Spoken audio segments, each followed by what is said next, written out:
Assalamualaikum warahmatullahi wabarakatuh. Berikut ini akan saya paparkan tentang koneksi antar materi modul 2.3 mengenai coaching untuk supervisi akademik. Dipaparkan oleh saya, Nilawati Wardani, SPD MSI, Guru SMA Negeri 1 Kisaran, calon guru penggerak angkatan ke-6. Didampingi oleh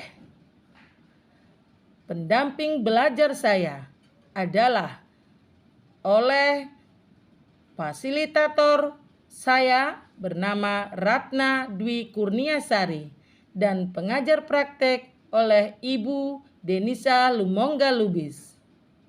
Sementara saya sendiri adalah Nilawati Wardani, calon guru penggerak angkatan ke-6. Adapun yang menjadi tujuan pembelajaran khusus dari pemaparan ini adalah calon guru penggerak menyimpulkan dan menjelaskan keterkaitan materi yang diperoleh dan membuat refleksi berdasarkan pemahaman yang dibangun selama modul 2 dalam berbagai media. Refleksi pembelajaran modul 2.3 coaching untuk supervisi akademik. Coaching adalah sebuah proses kolaborasi yang berfokus pada solusi, berorientasi pada hasil, dan dilakukan secara sistematis, di mana coach memfasilitasi peningkatan atas performa kerja, pengalaman hidup, pembelaan diri, dan pertumbuhan pribadi dari coachee. Paradigma berpikir coaching. 1. Fokus pada coachee yang akan dikembangkan. 2. Bersikap terbuka dan ingin tahu. 3. Memiliki kesadaran yang kuat. 4. Mampu melihat peluang baru dan masa depan. Prinsip coaching. 1. Tentang kemitraan, yaitu posisi coach dan coachee dalam proses coaching adalah mitra. Artinya setara, tidak ada yang lebih tinggi maupun yang lebih rendah.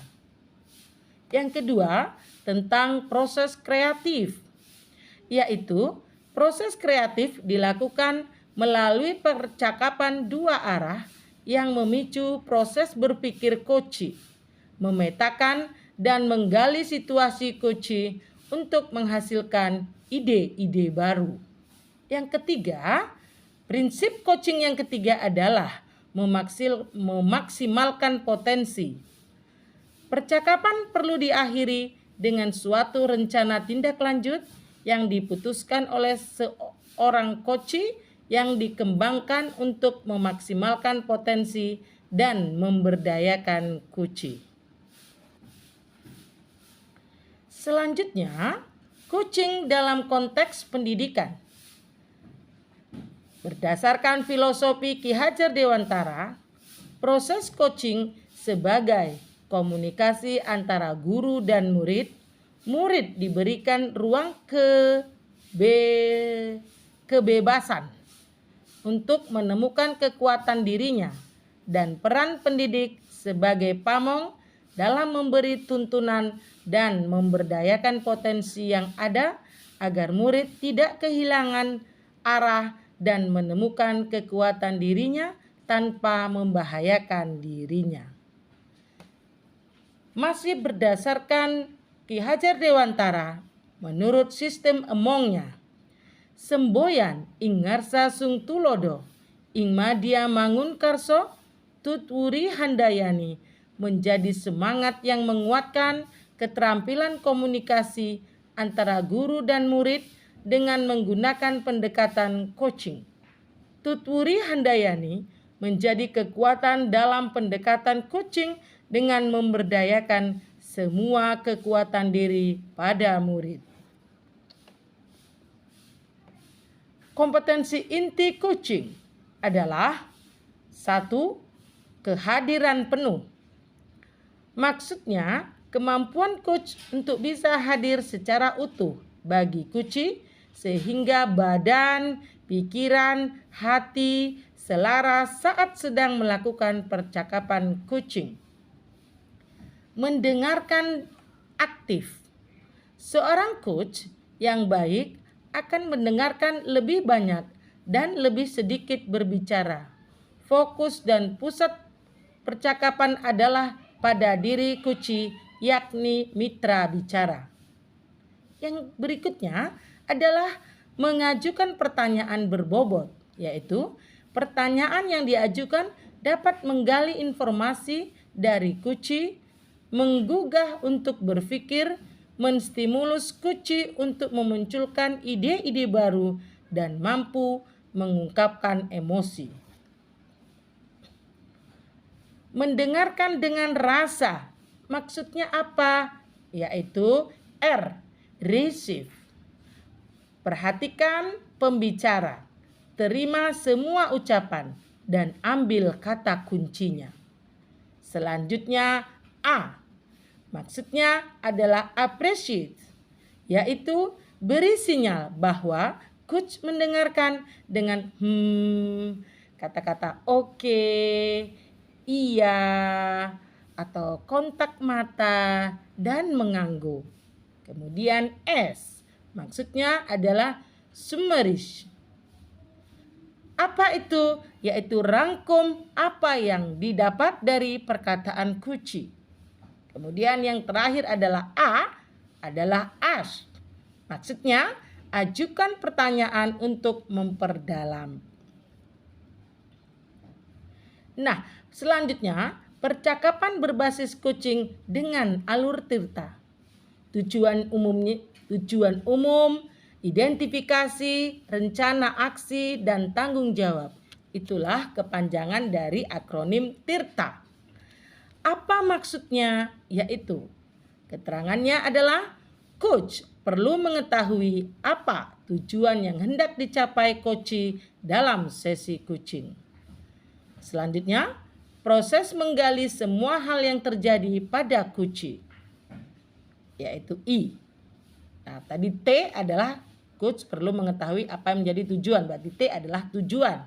Sedangkan I adalah identifikasi. Dalam hal ini, proses menggali semua hal yang terjadi pada coach.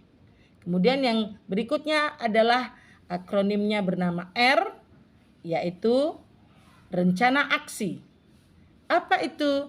Di mana coach membantu coach dalam memilah dan memilih hasil pemikiran selama sesi coaching yang akan dijadikan sebagai sebuah rencana aksi. Sedangkan akronim berikutnya adalah TA, artinya di situ maksudnya adalah tanggung jawab, di mana komitmen coach dalam membuat rencana aksi dan menjalankannya.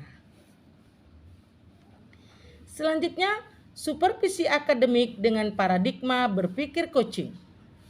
Supervisi akademik dimaknai secara positif sebagai kegiatan berkelanjutan yang meningkatkan kompetensi guru sebagai pemimpin pembelajaran dalam mencapai tujuan pembelajaran, yaitu pembelajaran yang berpihak pada murid. Beberapa prinsip supervisi akademik dengan paradigma berpikir coaching yaitu kemitraan, konstruktif, terencana, reflektif, objektif, berkesinambungan, dan komprehensif. Siklus supervisi klinis pada umumnya meliputi 3 tahap, yaitu pra-observasi, observasi, dan pasca observasi. Selanjutnya tentang refleksi terhadap pengalaman belajar. Pertama, emosi yang dirasakan. Semangat untuk lebih giat belajar. Mendapatkan pemahaman yang baik tentang coaching untuk supervisi akademik. Selanjutnya, tertantang untuk mengimplementasikan praktek coaching dengan murid dan rekan guru agar dapat meningkatkan keterampilan coaching sehingga ke depannya bisa melakukan coaching supervisi akademik dengan baik. Hal yang kedua, refleksi, yaitu hal yang sudah baik dan yang perlu diperbaiki. Pertama, mendapatkan pemahaman materi tentang coaching untuk supervisi akademik dan sudah dipraktikkan bersama murid dan rekan guru. Yang perlu diperbaiki terkait kompetensi inti coaching, terutama saat mengajukan pertanyaan yang berbobot sehingga mampu menggali dengan baik kondisi coaching.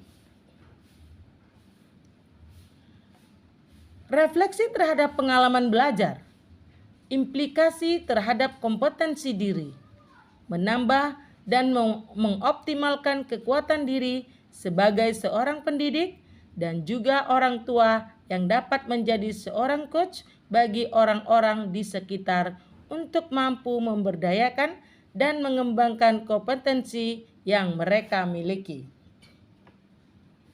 Refleksi analisis untuk implementasi dalam konteks calon guru penggerak.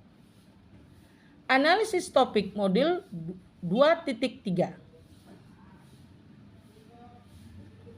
Bagaimana penerapan coaching untuk supervisi akademik? Melalui supervisi akademik dengan paradigma berpikir coaching dapat memberdayakan dan mengembangkan kompetensi diri dalam rangka peningkatan performa mengajar dan mencapai tujuan pembelajaran yang berpihak pada anak. Coaching dibutuhkan sebagai peningkatan motivasi atau komitmen diri seorang guru sehingga kualitas pembelajaran meningkat seiring meningkatnya motivasi kerja para guru. Coaching sebagai kompetensi membangun kemitraan. Kemitraan dalam proses coaching dapat membangun dan membuka peluang akselerasi kesadaran yang mendorong tindakan aksi ketika dilandasi rasa percaya coach terhadap coach. Dalam prosesnya, kita tidak perlu memandang kesenjangan jabatan karena supervisi akademik terjadi proses kolaborasi antara supervisor dan guru. Analisis topik 2.3. Masih kelanjutannya. Apa tantangan implementasi coaching di sekolah? Tantangan dalam mengimplementasikan coaching di sekolah yaitu ketika dihadapkan pada rekan yang dilihat memiliki beban masalah tetapi sulit untuk terbuka. Ketika kita mencoba mengajak berbicara dengan paradigma berpikir coaching, selain itu, ketika berhadapan dengan rekan yang lebih senior yang belum terbiasa dengan paradigma coaching, sebagai seorang coach mendapat label menggurui.